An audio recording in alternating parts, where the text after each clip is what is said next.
I went outside of the front yard, right? And I was gonna look at all the stuff. Like, hey, it's just funny. We haven't put our stuff down yet. And no, they probably were out there before me. They beat me, but landscaping to the right, like down the street, and then up the street. Because I was gonna start walking, and then I realized it's on both sides. Like, I'm not the brightest when it comes to that stuff, or I don't have the best of luck. That's not a planning thing. That's just it happens. No, it's not my fault. I refuse to take the blame for that. It could be a full planning thing. No, you're not even giving the benefit of the doubts. The doubts of the benefits. So anyway, guys, we're starting off another week here. Don't forget, you guys, we still have the birthday contest up. So if you guys want to get on the birthday contest, make sure you go to the Facebook page. Pin at the top of the page is a birthday cake, I believe, or balloons. I forget.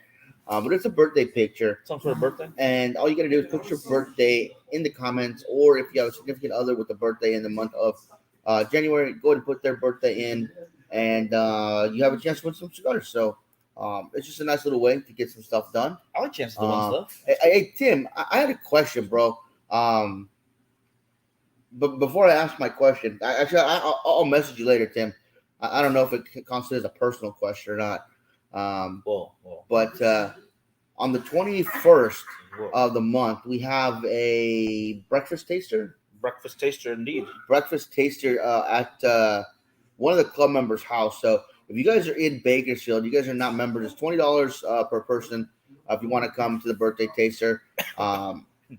Free for members, of course. Yeah. But yeah, so Tim, I'll message you later. I just I listen to this podcast called Notorious Bakersfield, and it's basically a bunch of different stuff that takes place here in town, and it's a pretty interesting podcast. You know, it's about a 7-minute podcast, so and he only does one episode a week, so it's not very, very long or in-depth or anything like that. But this will be the second time if it turns out to be true. But there was a man by the name of Robert Scroggins mentioned in the podcast last week. So I want to talk to Tim and see if he knew of this person and of the situation that he was in. Okay. So you're gonna withhold the main details, just the name.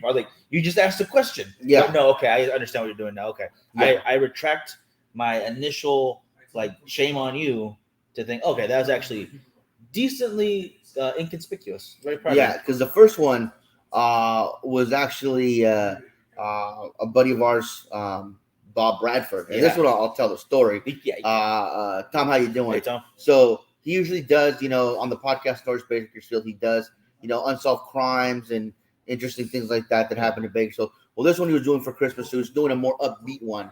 And it just so happens this young couple from Arvin, it's about 15, 20 minutes south of us, were rushing to, this was back in, I think, the 70s or 60s or 70s.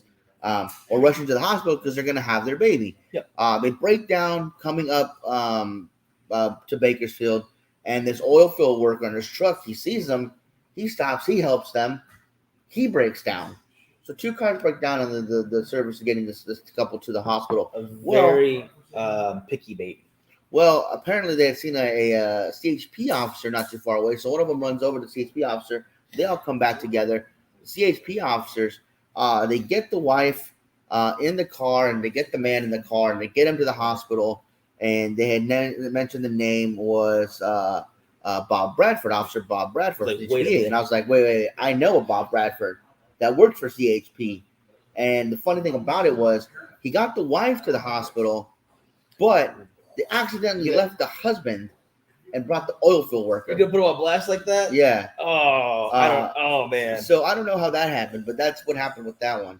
And it was just a really funny story. As soon as I heard that name, I was like, I gotta ask if that's Bob. And as soon as I mentioned the story, his eyes lit up. Like, yeah. He's like, yeah, that was me. But did they tell you the funny part? I was like, where you left the husband and grabbed the oil field worker? He's like, yep. Oh my gosh. So that was hilarious. That was absolutely hilarious. That was an upbeat story for Christmas on Notorious Bakersfield. But that brings me to my question about Robert Scroggins. Tim, I want to know if maybe unknown. If you know unknown right there. Yeah, we got to meet up though, Tim. And Billy, how you doing, brother? We're gonna get into those cigars in just a second. Actually, what we were smoking today, unfortunately unknown. But So was it a good story, or was it No, not, it was good not. for It Scrog? was Oh, not. okay. Well, that's probably for the best then. As much as it is interesting when you hear about the situations. And it just for me, maybe it's a popular name here around Bakersfield, but Scroggins is a unique name to me as far as the last name goes. So that's why I asked. No, I totally get that. Honestly, I only know one Scroggins, and that is Timothy, and the family, of course. Excuse me. But real quick, Archie, happy MLK Day, of course. I think we're gonna get into a little bit of fine artwork today. I think we have to bring it up because you told me earlier that it looked like a certain something, and it looks like something else to me, or what I saw some articles say it looked like. But Yeah. we'll save that for a little bit. Eduardo, how you doing, brother? What I really want to friggin' do. There we go. Okay, so today's cigars, guys, because Frankie is lighting up because it is time to do so. But I couldn't get the friggin' picture to load, but now I did it. There we go. Today's enjoyment is the Serie V Milano for Frankie. I'm having myself the Casa 1910 new. How do I pronounce this, Sir? Um, Sir Luis. I guess just Luis. Yeah, there is no last name too. I thought there was. I am wrong, but it is the 6x54, which is an Ecuadorian Habano wrapper over this guy. Negros Andreas binder. Seco Jalapa, Viso Jalapa, Viso Opa and Ligero Esteli fillers for a medium full-bodied cigar. And I need that cutter, please. I can't do the finger check with this one. Not your fault. Not your fault. I should have mentioned something earlier.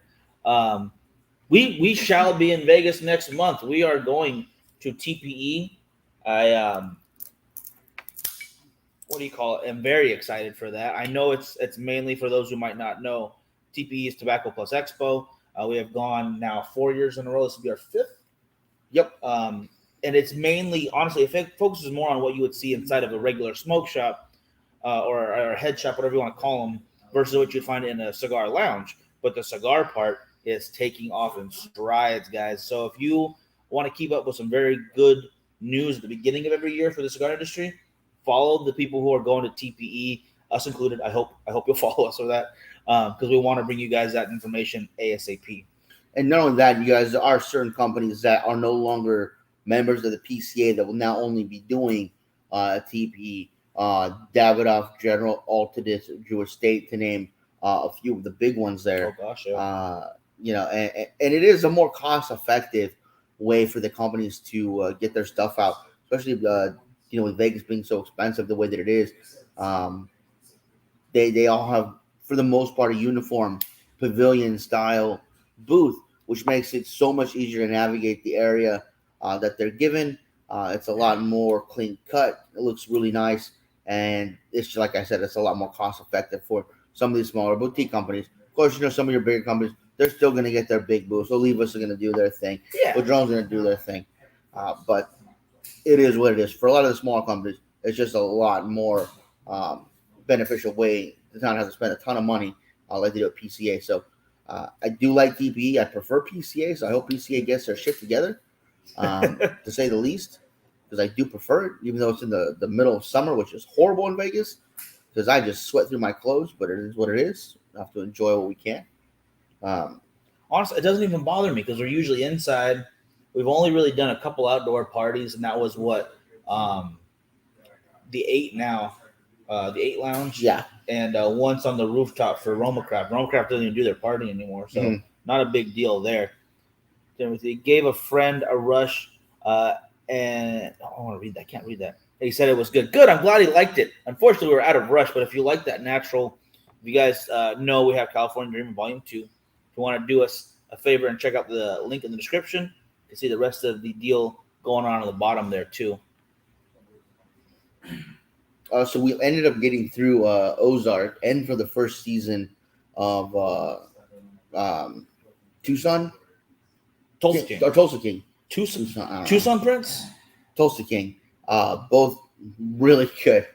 I'm glad we're going to get some more of Tulsa King because that just ended on such a, I don't want to say downer, but it was a shitty way for it to end for him.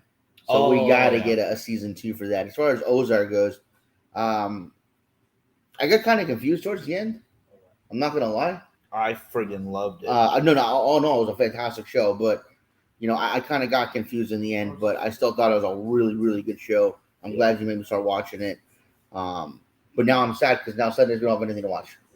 No. Excuse me, it's back on the lip. The Last of Us. The Last of Us is going out. Yeah, see, I'm with Kevin on that. Even how it ended, I thought was really great. I feel like they could have went for season 5, but it might have been stretching too much, and it would have just been not there. They stopped at a really good time. Byron, how you doing, brother? Good to see you. I do think they stopped a little early. I think they could have done a season 5. Okay, I can see where you're at too with that because there's some loose ends that aren't closed. The blowback of Navarro,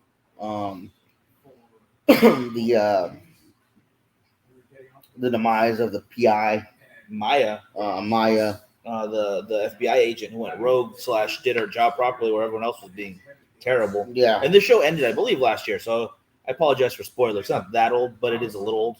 Yeah. So and then the rise of the new leader. Yeah. How that goes, I think there was a few things that they could have touched on in the season 5. Yeah. But all in all, a fantastic show. I was fine with the ending. I'm just so glad we watched it. So yeah, The Last of Us. It looks like it's going to be a good show. Yeah. They've got the Lady of Bear Island in it, as well as the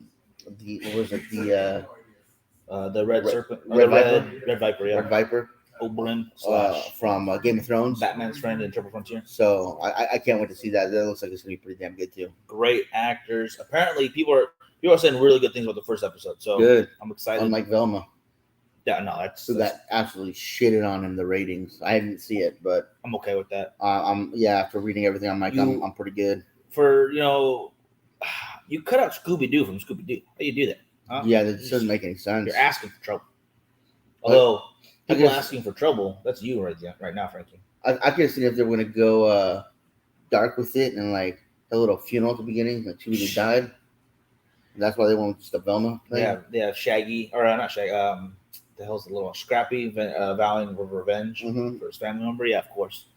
No, there is upcoming. I don't know the date off the top of my head, but there's another pool tournament coming around the bend. There is, and Frankie thinks he's going to defend some sort of title. It's on the 28th. It's really more of the fluke is going to be corrected. All right, it wasn't a feature. It was a bug. It was a glitch in the system. And it's going to be good. Whether I win or lose, whether I lose like I did to Tim in the cornhole by a point, or I win like I did for fantasy football this year, my name is forever etched in the plaque, so it doesn't matter. I can erase that. I'll erase inaugural champion. I'll scratch that off, no problem. Inaugural, first. Erase it, first, fill it in, whatever I have to do. So this started out very peppery, guys. By the way, again, this is the Casa 1910, Sir Luis. There is a good spice bomb to begin with. So if you are not a fan of heavy spice, you're gonna have to get through that first like quarter inch because now it's not as harsh. Maybe it was just how I toasted it, but I went pretty gently on it. So just be prepared for that. But man, the flavors are really nice. I'm getting a lot of different stuff going on from the sweet and the coffee, which is going great with the black coffee. To some oaky notes and a little bit of that San Andreas like mineral note. It's all coming together very nicely, and then just starting off, honestly, Yeah. So on the foot of this Oliva Cervi Milano, you're getting coffee, you're getting cocoa, you're getting spice, you're getting wood, you're getting earth. All in all, this is just a fantastic flavor bomb of notes that you're going to find throughout the cigar. And depending on where it hits your palate and how your palate is set up, it's going to hit either stronger or softer on certain notes. But this is one of the wonderful things about the Oliva Cervi Milano and why I've gravitated towards it for so long is that, to me, I can taste all these notes up front. And they're absolutely fantastic. They go together beautifully. The spice is there. It's not too heavy, but it is there. Good smoke output, good burn line, nice ash. This is a Churchill size. It's a big one. It is, but it is a fantastic cigar. And again, this is easily the reason why it's been in my top 3 for so long. Now, do you get more of a smoke time out of that or the Figueroa? The Figurado, sorry. Probably the Figurado. Right, it's a little thicker. It's a little bit bigger and it's a little bit tighter at the beginning. So just a little bit more time to start. That tapering. Yeah, that's what I was gonna say too. I thought so. Good. What we have to do in the series, if you guys want to see something like that, is a taste of all of them. You do every single size on a line, time it out, and exactly how much time you get, and try to smoke them at the same pace. I'm willing to do that for you guys. I think that'd be a really fun series. You get yourself one of every size of Melanio. You gotta find that Lancero to get that nub. Wait, is the nub the Melanio? Yeah. It is it, right? Yeah. So you got to go across the board. So that would be that'd be a dedicated weekend right there at least. Because I don't know if I could do all that in one day. It's 7 cigars in one day. It's doable. It's gotta be more, powder will be killed by the end of the day. So maybe spread it out throughout the weekend, start Friday and Sunday evening. I think that's a bit more okay on the palate there, so you're not burning yourself out. The only thing I would say to caveat it though is you need to make sure you're either you're drinking the same thing every time, so there's no variable on. Oh, well, this time I had a diet soda. That time I had a coffee. This time I had a water. Why would that matter for time? I'm talking about flavors. Oh no, I'm just talking for the time. Oh, okay. You only want to do time. Oh, no, okay. I don't mean the difference in flavors. I'm just saying exactly how much time it takes for each size to go. Because we always say you can pretty much guess a Robusto 45 to 1 hour, your Toro hour to hour 20, and so forth and so on. But it'd be really nice to actually get like your own definitive one. And of course, everyone smokes differently. Some are going to go faster, which is why I don't think you should all be in the same day. But at the end of the day, you're smoking a lot faster, just get it over with. Yeah. Or you're smoking a lot slower because it's harder to smoke. Very true. So it can take a lot of variation in that little bit right Very true. What is Tom saying there? So you guys like Cuban cigars? I've never had one and don't care to because I think they are overhyped. I also heard that you need to age them for like 5. Yeah, you really do need to age them. Well, yeah. Unfortunately, that tiny island, it was been what do you call it?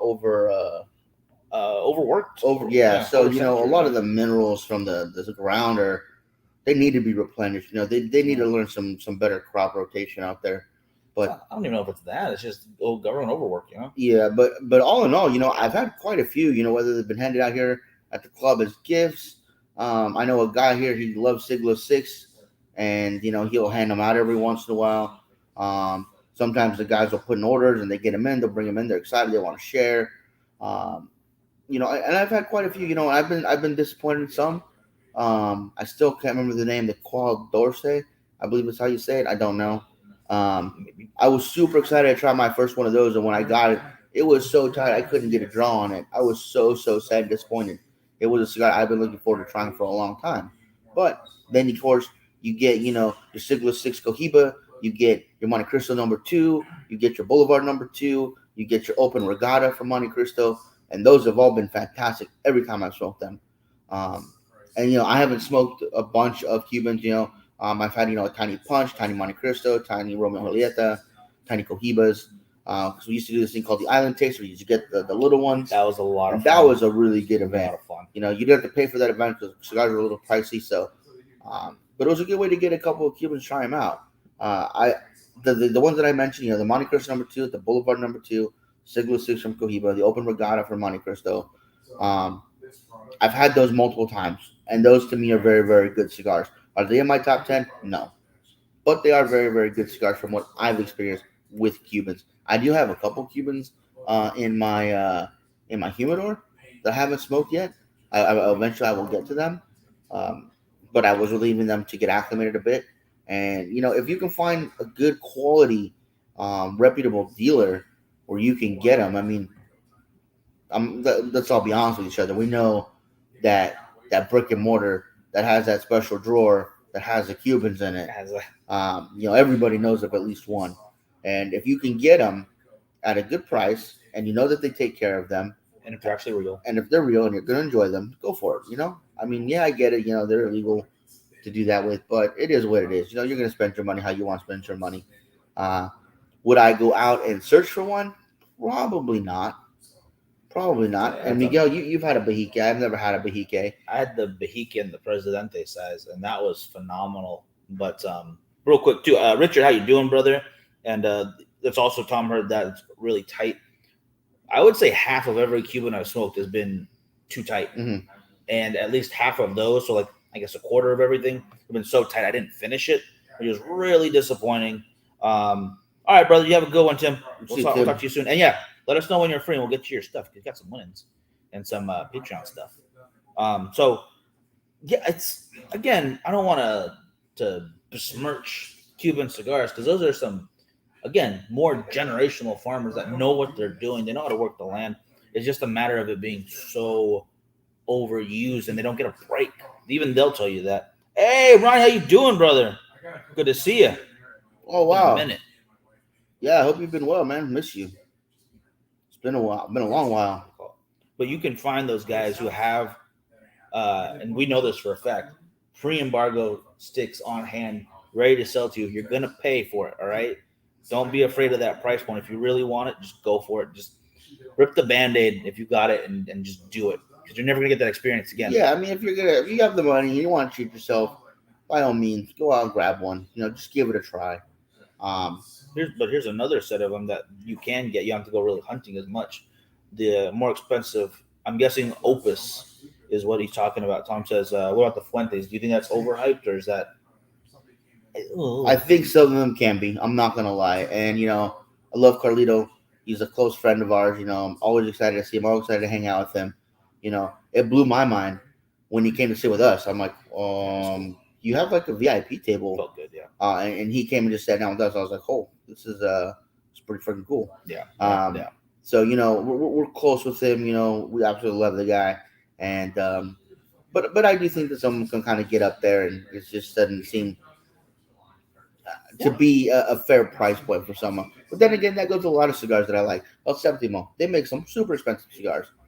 I still love El Septimo. Atabey can get pretty pricey. I still love Atabey. I would say like again, it's gonna sound mean to one company in particular, but like Fuentes, Padrones, Atabey, and even El Septimo now in that category. They can have their $40 to $50 cigars, maybe up to 75. Yeah. And then Lord Byron's are in there too, as far as a United Cigar Company goes, or United Cigar Group, excuse me, proper name.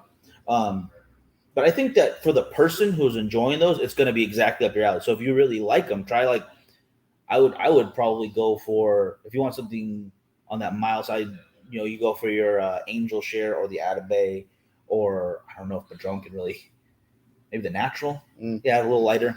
And then work your way up to whatever strength you want, and then find the exact brand that's best for you. And then it's not overpriced. Then it's exactly what you're looking for that celebration. But then you have ones like the Davidoff $300 cigar that you can only get in certain areas, and I was super disappointed in that. But then again, I'm going to say again, personal preference kind of thing. Maybe someone buys those by the box. I would never spend that kind of money again on that. No, it was heartbreaking. But there might be a couple guys out there who absolutely love that one. So, good on you. And if you can buy a box of those, no problem. I'm happy for you. All right, smoke them all you want. Oh, absolutely, absolutely. I'm not gonna dissuade them from doing that. If that's what they like. It's just for me personally. I wouldn't spend that kind of money again on that cigar. Yeah, and I mean, cigars are getting a little pricey right now. The boutique is kind of finding out what they're worth a bit. I mean, I'm holding $17 MSRP, which would be about 22 to 25 here in California. It's a very good cigar, but it comes with a price tag, Mm-hmm. And it's not like a bottle of whiskey where you're spending $150, $200, and you can share it with your buddies, or you can enjoy it over time. Have a little bit here and there while you're relaxing. It's a one and done. Yeah, it's a very odd thing. Like when someone's really enjoying a cigar, and John says, "Oh, here, bro, I want you to try this." Like, no, I'm good. Yeah, John does that a lot. Like, oh, you really gotta try this groovy blue I've been puffing on. He wants to share. It's crazy. It's crazy of him. But that's neither here nor there. All right, it's neither here nor. Yeah, that's a good thing about Culebras. All right. Jordan, what'd you say? What?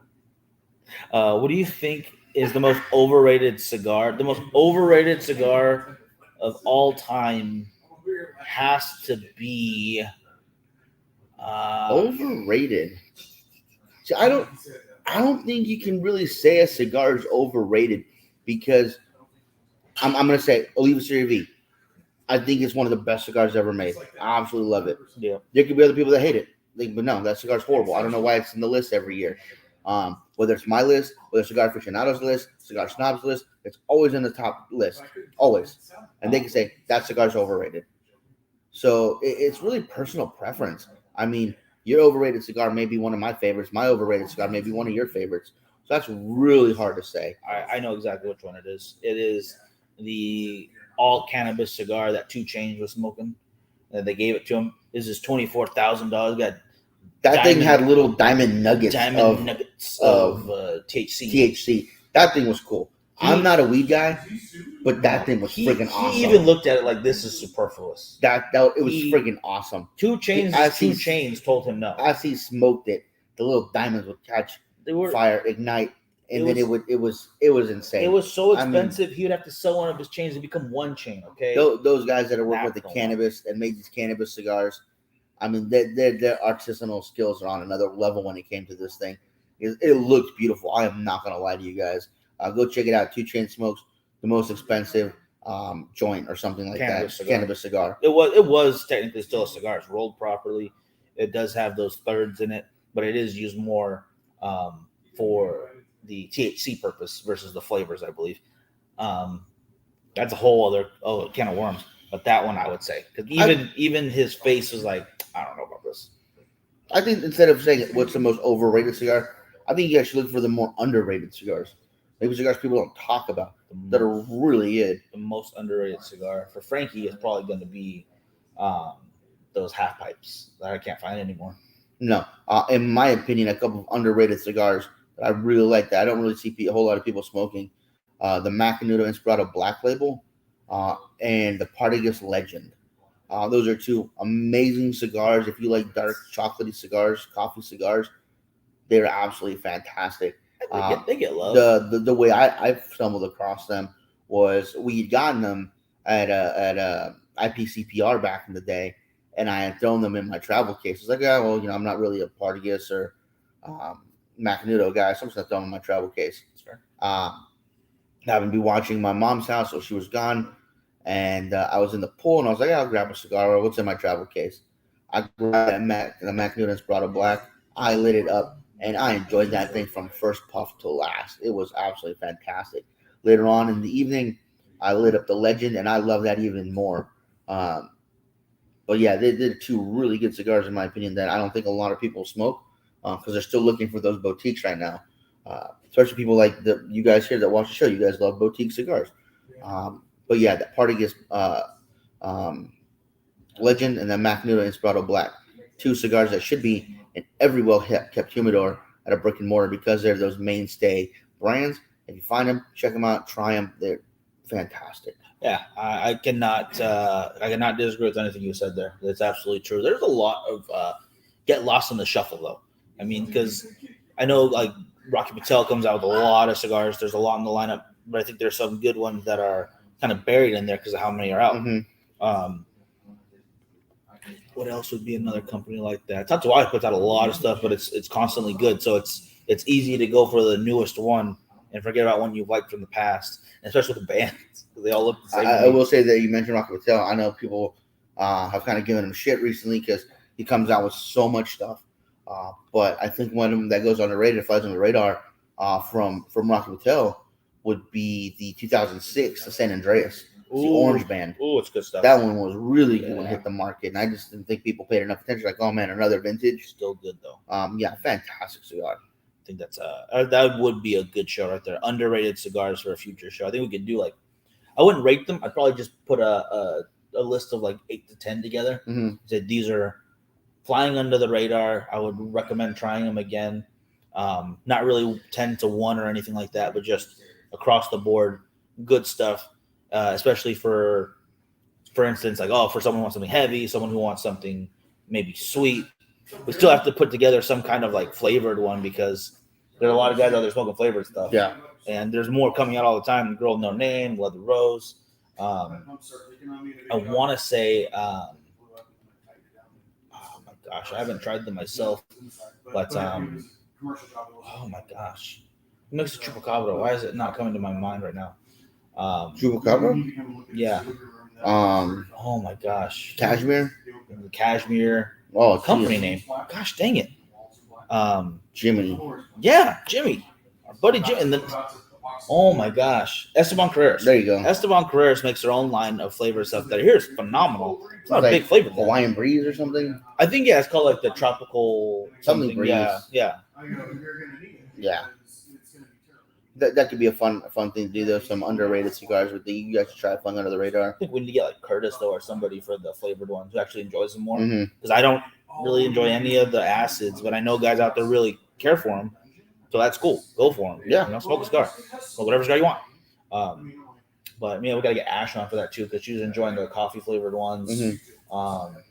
And they do have all those macanudos now that are coming out with all the flavors. The old fashioned, the mint, coffee, So they have their own line coming out now. I think there's like 4 or 5 in the line. The old fashioned was not the business for me though. It was just it was too artificial. Mm-hmm. No, I can see how you say that. And again, you saw me. And I was really excited about the coffee one they came out with. It was the first one, the M. Oh, no. Yeah. And unfortunately, every one I smoked had an issue. The very first one, literally, all the filler fell out. I do not know how that happened. It was a rare fluke. You had a hollow cigar. But I had a hollow cigar. And the other ones I've had have been plugged. They wouldn't stay lit. So I've had a lot of issues with them. But there are people that absolutely love that cigar. And that's something for me. I think it's overrated. But for them, they think it's fantastic. Yeah, and there's other ways to do it too. I mean, you have Riste over at Jasmine Kroll doing his, which apparently are just out of this world phenomenal. I gotta get a hold of some of those. I want to try them. Saka, Dunbarton Tobacco and Trust. They're not flavored, but they are pipe tobacco, which is a whole other range of flavors. Mm-hmm. And I just had the aromatic the other night, and it was pretty dang good. It's not going to be my go-to all the time, but it is something different. It's out of the box. Yeah. And I like to see where it's going with that. I think it's a pretty cool idea. Now that California Dreamer Volume 2 is out, any plans for Volume 3? Yes, it is going to be a 9x70 ring gauge, each one of them. No, we won't start planning that till probably around Miguel's birthday in May. We'll start tasting blends and be ready by the end of summer. If anyone has a blend for us or they keep sending us stuff, I'm down to try stuff. I'm not going to say no. Oh, yeah. But usually we don't focus too much on that right away. But there is a lot of thoughts that are going into it because we can ask for certain things, which is really nice. Like, for instance, we want to go a bit heavier.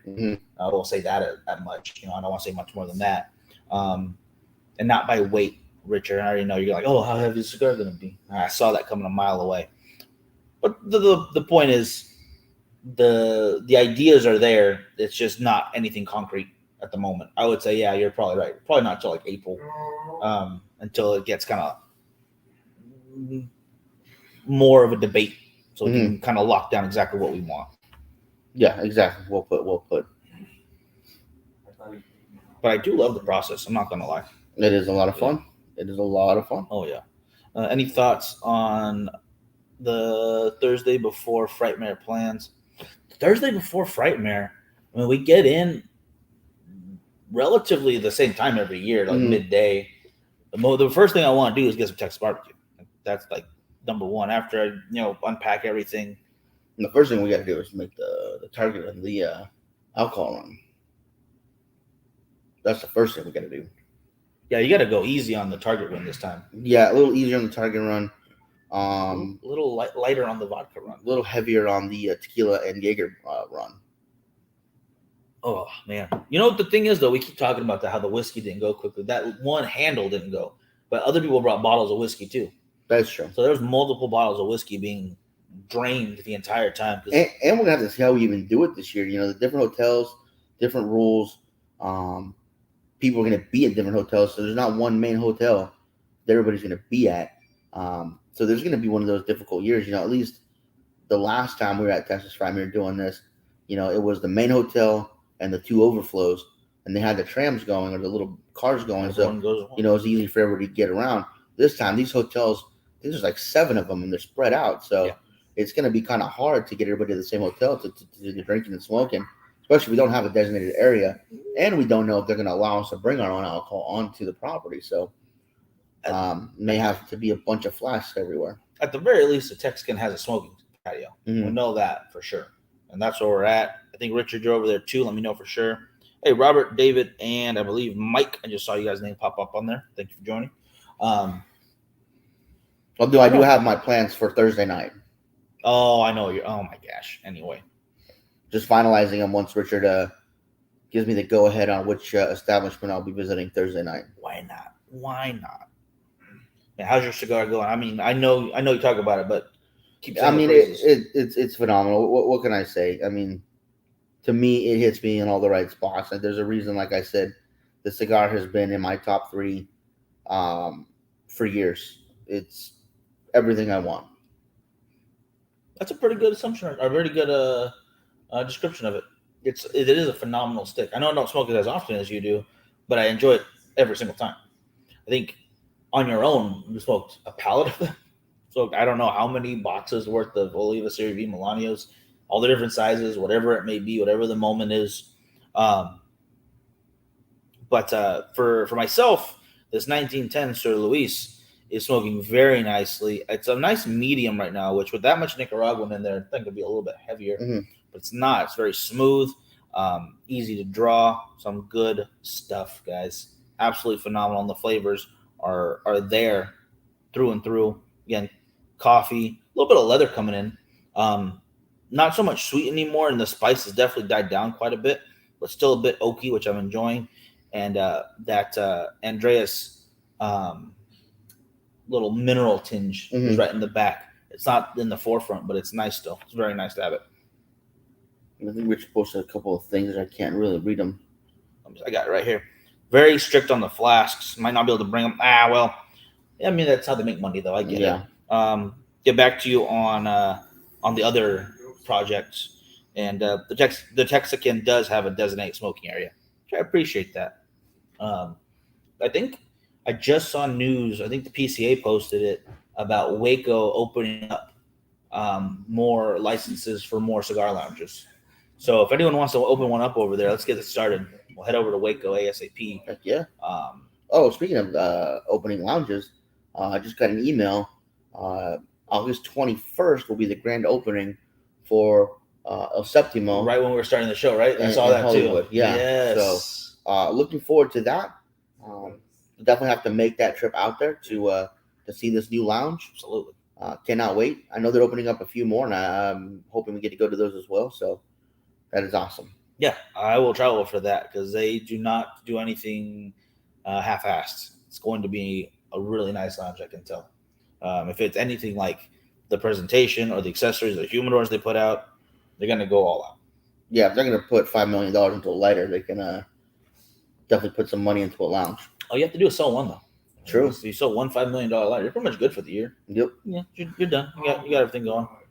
About an hour and a half from DFW. Waco is a good halfway spot between DFW and Austin. I did not realize that. I know my geography of Texas is not the best in the world, so that's a nice thing though. Yeah, because we're basically like that for going to Fresno or LA from Southern California, Northern California, basically. Yeah, we're pretty good as far as a halfway point or a good stopping off point because there's still plenty to do here and plenty to take in while you're going either way. Mm-hmm. So I feel what Waco's doing there. I feel what they're putting down. Mm-hmm. Other than that, Mike, that's all I got for today. Yep, that is going to do. For those who didn't check it out this morning, did go on for a minute. I'm going to try to do that back to it, at least a little hello every morning and let you know what's going on. Great American Morning, trying to get that back too. So at least a hello live will happen and a little either a little news piece or what somebody will be smoking, whatever it may be. I'm going to try to get back in that habit until it's a full show again. So I hope you will stick with us in the mornings. That's 8 a.m. West Coast time. But we will be back for sure Wednesday at 2:00. So we'll see you guys then. So that's all I got now. Yep. Thank you again to all you guys for watching the show, commenting, sharing, and being here with us today. Thanks to all the Facebook supporters, all the Patreon guys. Absolutely. And of course to our show sponsors, Cigar Heritage Festival and Artisan. Oh gosh, Artista Cigars. Oh, that smoke went down the wrong pipe there. That was weird. It's good to get to the end of the show. Artista Cigars. Yeah. Makes such fine cigars as the Buffalo 10, which is very popular. Good stuff. Try yourself a what do you call it? Big Poppy. All right, guys. Have a good one. We'll see you guys on Wednesday.